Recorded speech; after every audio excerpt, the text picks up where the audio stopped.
존경하는 1200만 도민 여러분, 의장님과 선배위원 여러분, 그리고 공직자와 언론인 여러분, 저는 보건복지공보위원회 소속 안산 출신의 통합진보당 홍연아입니다. 도의회에서 첫 5분 발언의 기회를 갖게 된 데 대하여 깊은 감사를 드립니다. 제가 오늘 발언대에 선 이유는 경기도에만 2만 명이 넘는 장애 영유아의 보육 실태가 극히 열악하여서 즉각적이고 획기적인 개선이 필요하기 때문입니다. 경기도에 있는 전체 영유아 85만 명 중 장애 아동이 2만 명이 넘습니다. 그런데 유치원 및 어린이집을 이용하는 장애 영유아는 4,400여 명 밖에 되지 않습니다. 특히 어린이집을 이용하는 장애아는 2,800여 명에 불과해서 15%가 되지 않는 비율입니다. 이는 전체 아동의 어린이집 이용률이 40%를 상회하는 점을 볼 때 그 이용률이 매우 낮다는 것을 보여주고 있습니다. 이렇게 되는 첫 번째 이유가 장애아 어린이집의 현황을 보면 나타납니다.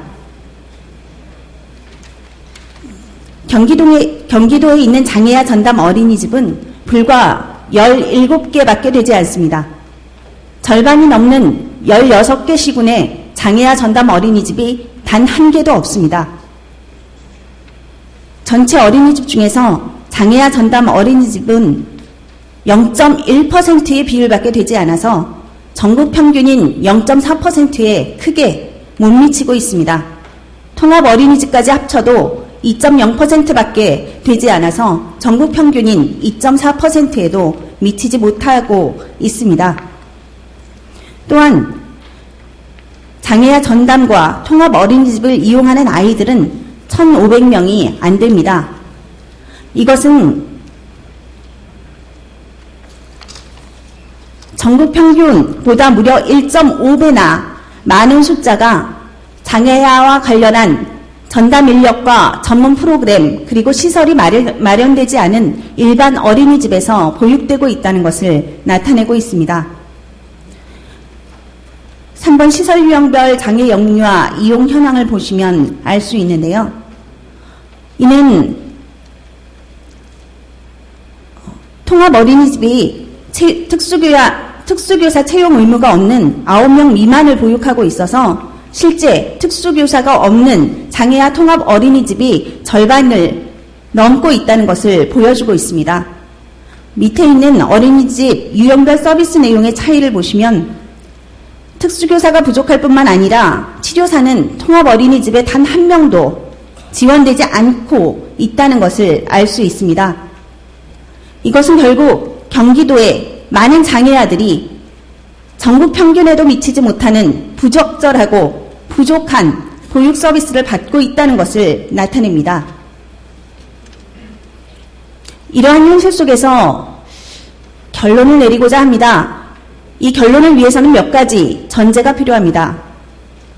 첫 번째 전제는 장애의 경우도 다른 많은 경우와 같이 어린 시절에 적절한 치료와 관계 맺기 훈련이 되어진다면 자라서 성인이 되었을 때 겪는 어려움이 훨씬 줄어들고 사회적 비용도 줄어든다는 것입니다.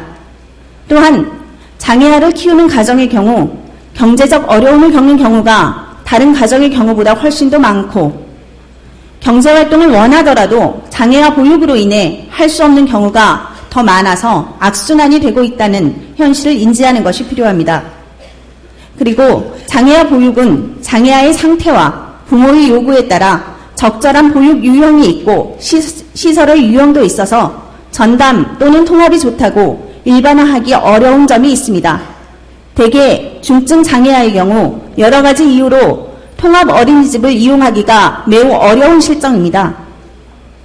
또 중증 장애아의 특성상 이동이 어려워서 어린이집에 상근하는 치료사의 존재가 매우 절실하지만 현재 제도 속에서는 통합 어린이집에는 치료사 지원이 전혀 되지 않고 있는 실정입니다.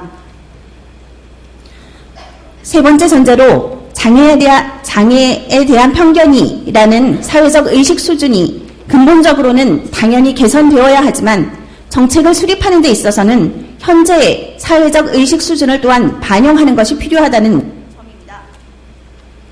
저는 처음 5분 발언을 준비하기 시작할 때에는 장애와 보육에 대한 경기도의 정책과 계획이 없다는 소식을 듣고 절망하였습니다.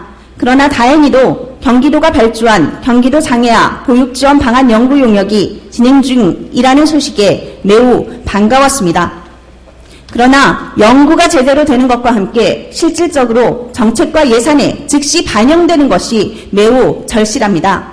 이러한 전제 속에서 우선 첫 번째로 지역사회 내의 장애 영유아의 분포와 보육 실태 그리고 수요 조사가 전면적으로 필요합니다. 또한 즉각적인 전담 및 통합 장애아 어린이집의 확대 설치와 지원의 확대, 다양화가 필요합니다. 가정보육에 대한 현황 파악 및 사회적 지원이 필요하다고 하겠습니다. 저의 작은 발언이 계기가 되어서 장애아 보육을 현실화하고 실질적인 도움을 주는데 큰 걸음이 되어지기를 바라면서 발언을 마칩니다. 고맙습니다.